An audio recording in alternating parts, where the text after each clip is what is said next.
pourquoi rester ici? Parce que c'est un joli coin, c'est tout. Point.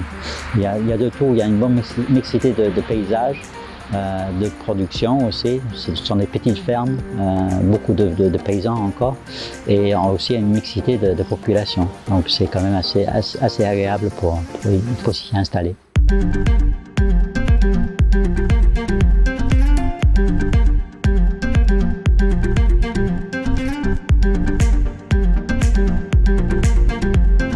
J'ai fait des études horticoles il y a quelques années maintenant, à l'époque du glyphosate, quand le glyphosate était vraiment venu sur le marché.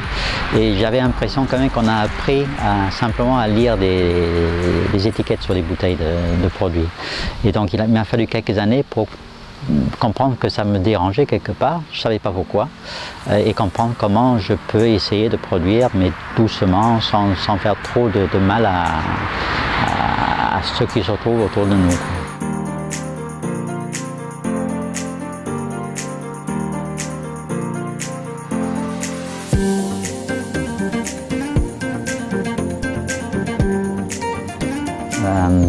Si on mélange des espèces quelque part, on a moins de pression de maladie, mais aussi en plantant des arbres, on arrive justement à couper un peu le vent des fois, donc protéger un petit peu du vent qui peut être dérangeant pour les plantes, et aussi apporter de l'ombre pour essayer de calmer un petit peu la chaleur, et ça apporte aussi l'humidité en même temps.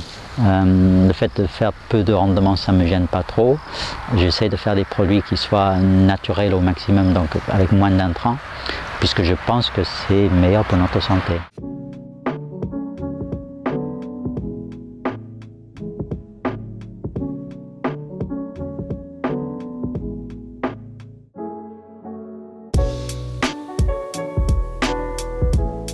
Il semblerait que 40% de la vie d'une forêt dépend directement du bois mort.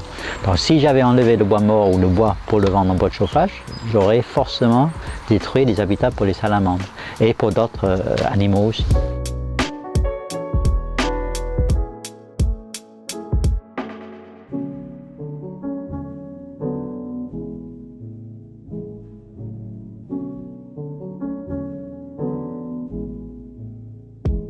C'est tous les vendredis après-midi.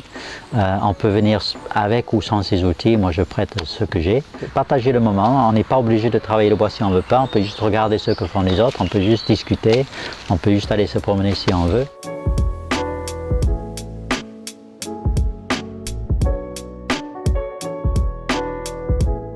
À une époque, quand on faisait des charpentes, c'était avec du bois vert. C'était pas forcément avec du bois scié et séché. Et on fabriquait des objets utiles avec le bois qu'on avait, soit dans son jardin ou soit dans la forêt.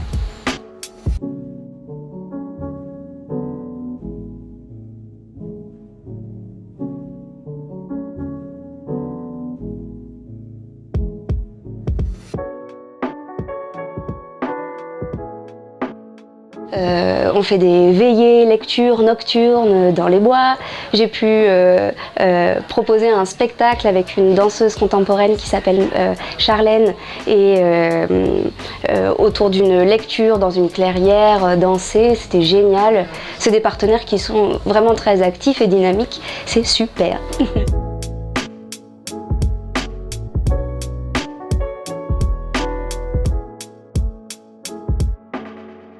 C'est surtout l'idée de le laisser après pour les personnes qui nous suivent par la suite. Ce sera peut-être mes enfants, je ne sais pas, mais quelqu'un d'autre qui arrive. Parce que quand on plante un arbre, c'est pas pour soi forcément, c'est pour les autres qui arrivent par la suite.